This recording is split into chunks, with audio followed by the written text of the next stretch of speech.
To remain relevant, education needs to focus on honing the 21st century skills. These are the abilities that are deemed necessary in order for a student to succeed in their future career.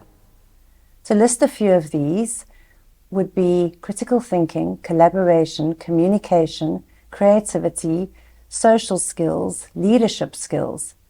These skills are intended to assist students in keeping up with the lightning pace of today's markets. They are all unique skills, but they have one thing in common. They are essential for the internet age. The context for developing these skills can naturally be found in spending time with others. So it's essential here at school that we provide opportunities for our boys to interact with each other and engage with each other on critical issues.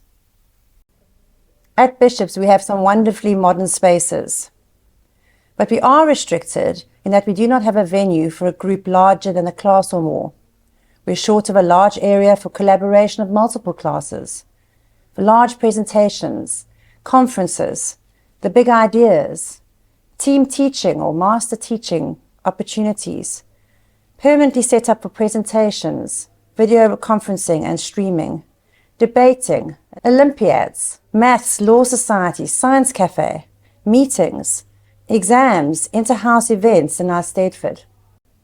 The vision for this new building is that it will be a dynamic new 21st century building in the heart of the learning and knowledge commons and offers a physical and visual connection with the resource centre. It makes sense to put this in the academic nucleus of the school.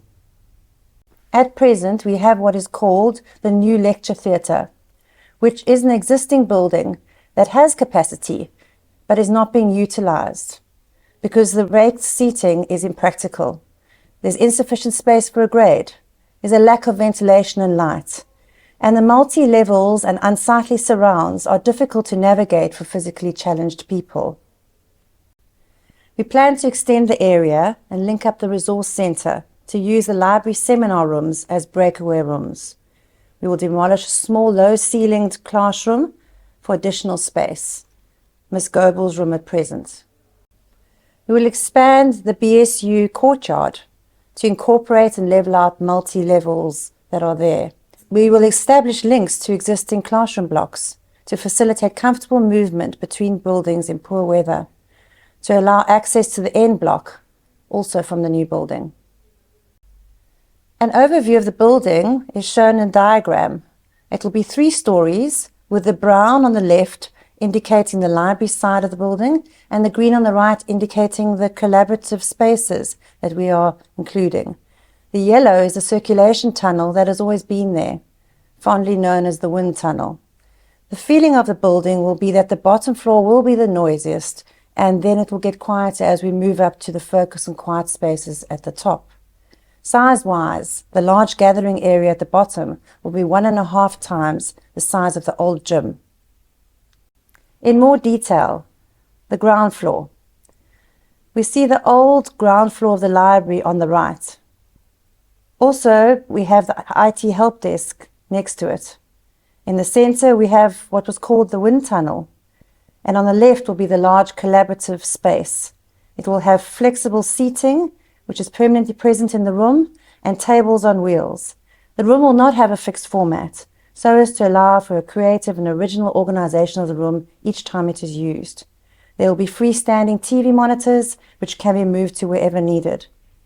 The room is able to be subdivided into 3 smaller rooms with panels, which are stored in the wall when not used.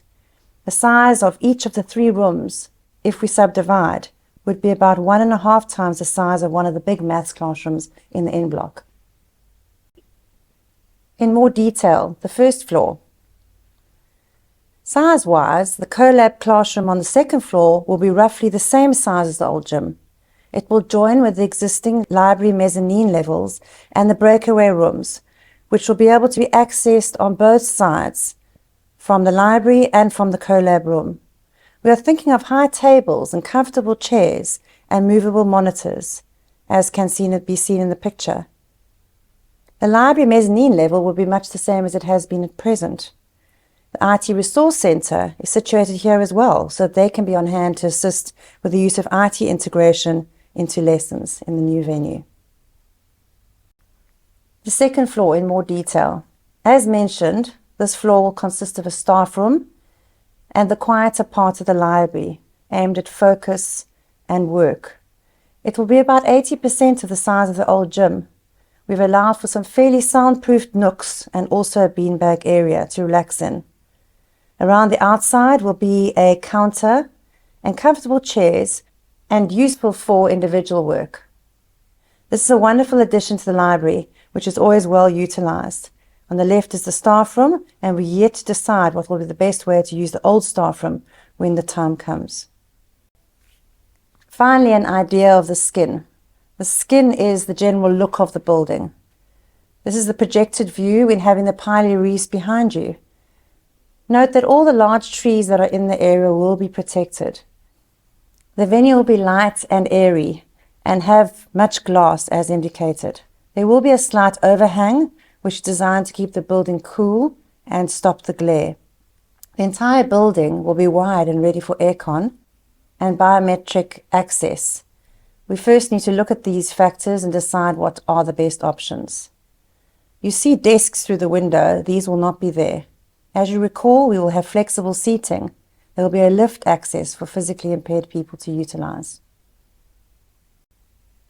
We are very excited about the possibility of an outside classroom, which will be shaded by the big tree that will still be there. This is a picture of the library.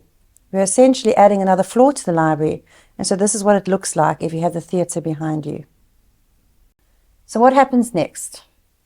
By the end of this week, the area will be cordoned off from the Sandown Gate and through to just before Ogilvy and past the BSU.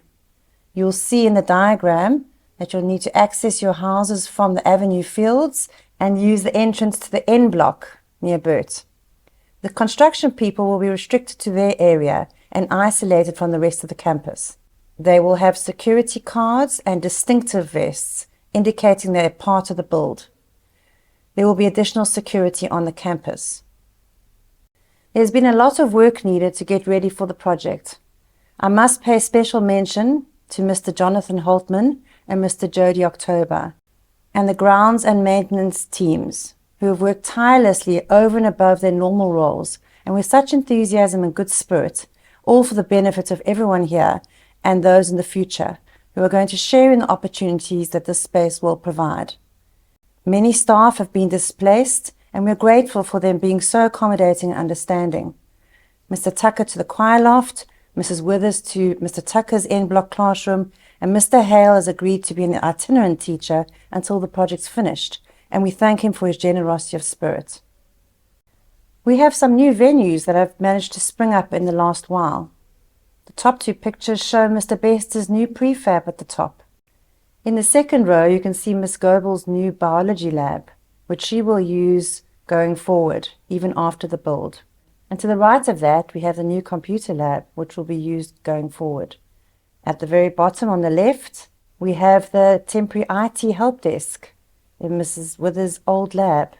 The last picture on the right is the new temporary printing lab in Mr. Best's old lab. You might have noticed that we've not stated where the new printing room will be once the project is finished. At present, it will be in the ground floor of the new building, but we think we might be able to find a better place for it, and so the final decision on that is on hold. Perhaps any of you listening can think of a good solution and a suitable place to put the new printing room going forward. Likewise, we do not have an official name for the building yet, and we would like to enlist the creative input of the community in sourcing possible names. More about that next term. And lastly, but certainly not leastly, Mrs. DuPont has taken a reduced selection of books and created the Loft Library in the old gym. So what happens next? Boom!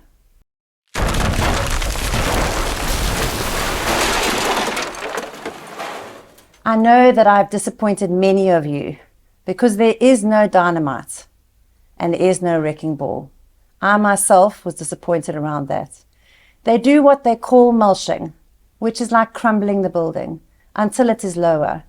Apparently it's just too dangerous and too messy, to actually do the wrecking ball and dynamite scene. So all those things we've seen in the movies, not quite accurate. What we are grateful about is that this will all be completed, the demolishment side will all be completed by the 18th of April. So we will be spared the noise from the demolishment. Unfortunately though, in order to complete the project, they will need to work for the entirety of next year. And we understand that. We did inquire about moving that and asking them to work after hours, but unfortunately the project would then take 4 years, and none of us could have tolerated that. We have found a place to donate the fixed seating from the auditorium to a high school called Al-Hazar High School. It seems very fitting that we are fortunate enough to get a new academic building, and we are able to contribute to them being able to fit out a building at their school suitable for academic work. So, watch this space. April 2024. We will have risen from the rubble of the building site, and we will be settling into our brand new, modern, flexible, creative space. A milestone in Bishops academic history.